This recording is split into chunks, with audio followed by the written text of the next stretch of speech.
윤태권 실장, 미래통합당 신임 원내대표 선거는 그야말로 싱겁게 네, 끝났어요.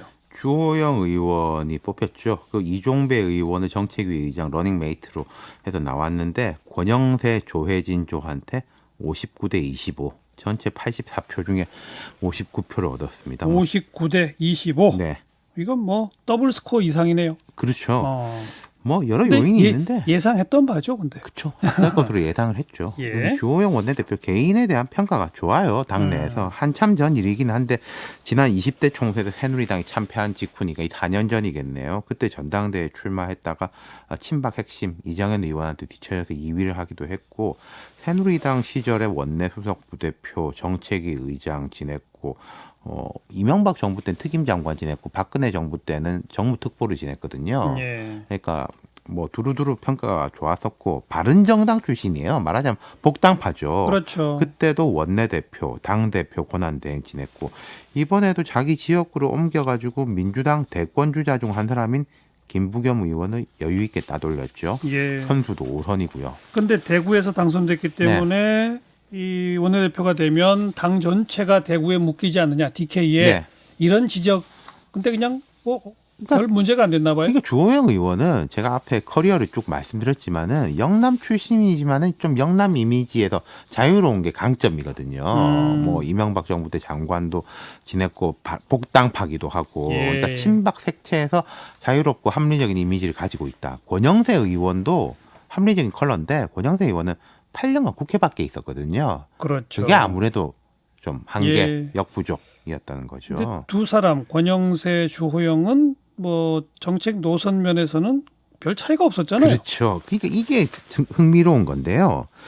처음에 4파전 정도였습니다. 근데 그중에서 상대적으로 보수 이미지가 강했던 김태흠 의원이 먼저 포기를 선언했습니다. 예. 그 다음으로 보수 이미지가 있는 이명수 의원도 손을 들었어요. 예. 그러면서 조금 중도성이 있는 두 사람만 남았지 않습니까? 그러니까요. 그게 이제 당심 의원들의 그 기류가 이미 예. 그렇게 정리가 됐다는 거죠. 주호영이냐 권영세냐 둘 중에 하나 그 이전에 전반적인 흐름이 예. 그쪽으로 움직였다는 거죠. 예. 그 김태흠, 이명수 의원이 포기하게 된 것도 정책위의장 런닝메이트를 못 구했다는 거 아니에요? 그거 자체가 그 얘기는 좀 분위기가 안 좋았다는 거죠. 그러니까 소수도 별로 동조하는 사람이 없었다는 얘기 아니겠어요. 앞으로 주호영 원내대표, 신임 원내대표의 과제는요? 제가 어제 이제 김태년 의원 원내대표 선출 이야기하면서 과제 이야기했는데 주호영 원내대표 과제가 더 많죠. 지금 그러니까 김태년 원내대표의 과제 말씀드린 것 중에 원구성 협상이나 여야 협상 같은 건 공통분모죠. 예. 여당하고 야당 단어만 바꾸면은 같은 이제 일이에요. 그래도 원구성 협상에서 입장은 완전히 다를 거 아니에요? 그렇죠. 그러니까 예. 원구성 협상이나 법안에 대한 거 예컨대 민주당의 국회 개혁 기조 핵심 중 하나는 법사위 권한 약화입니다. 이게 사실 국회 개혁이라는 측면에서 보면은 야당 내에서도 동조하는 의원들이 꽤 있어요. 하지만 야당의 비토권, 문턱을 지키는 그 관행적 권한에 면에서 보면 내놓기가 쉽지가 않죠. 그렇죠. 지금 여당이 예전에 소수 야당일 때 박지원, 박영선 이런 의원들이 맹활약하면서 탁 길목을 지키면서 레버리지 활용을 잘했거든요. 예. 통합당 입장에서 그 생각이 안 날 수가 없는 거죠. 오늘 그 선출 직후에 기자들이 이걸 바로 물어봤습니다. 그러니까 뭐라 답했느냐. 우리 국회 통과한 법률 중에 1년에 위헌 법률이 10건이 넘는다. 체계 자구 심사를 없애면 위험하다. 다만 체계 자구가 법안 심사 지연 수단으로 쓰이는 것도 바람직하지 않다. 예. 뭐 원론적인 이야기만 한 거죠. 일단은. 예. 네. 근데 아무튼 그러니까 지금 여당의 그 국회법 개정 의견도 그 원안 그대로를 통과시키려고 생각하면 안 되고 그렇죠. 조금씩 좀 조금씩 절충을 해야 돼요. 네. 어떻게든 이번에 약간이라도 바꿔내는 게 중요한 거 네. 아니겠습니까? 그다음에 이제 당 내로 가면 그렇죠. 비대위 체제 어떻게 할 맞습니다. 거냐? 지금 이제 통합당 원내대표가 단기간 동안 비대위원장이에요. 이거 어떻게 할 거냐? 예. 가급적 빨리 총의를 모아서 지도체제 문제를 정착시키려고 한다. 이건 원론적 이야기인데 그 뒤에 구체적 이야기가 나왔습니다. 김종인 전 위원장 언제 만날 질문에 대해서 김종인 전 위원장을 오늘 주호영 원내대표 뭐라고 지칭했는고 하니 비대위원장 내정자라고 그랬어요. 예. 그러니까 지난번 그 전국위원회가 살아있긴 살아있잖아요. 그렇죠. 그 이야기를 한 거죠. 그러면서 이제 가까운 시간 내에 뵙도록 하겠다. 조기 전대는 문제가 있을 수 있다. 예. 8월 전대 주장은 반성할 기회도 갖지 않고 당권 경쟁에 들어가는 게 문제다. 당내 의견을 수렴하고 비대위원장 내정자와도 상의해서 조속한 시일 내에 당을 찾도록 하겠다. 이건 제자리를 찾도록 하겠다. 이런 예. 거겠죠. 어제 주호영 당시 이제 후보 신분으로 저랑 인터뷰했잖아요. 그렇죠. 명백하더라고요. 김정인 비대위 찬성하는데 8월 말까지는 안 된다. 네. 좀 더 해야 한다. 그렇죠.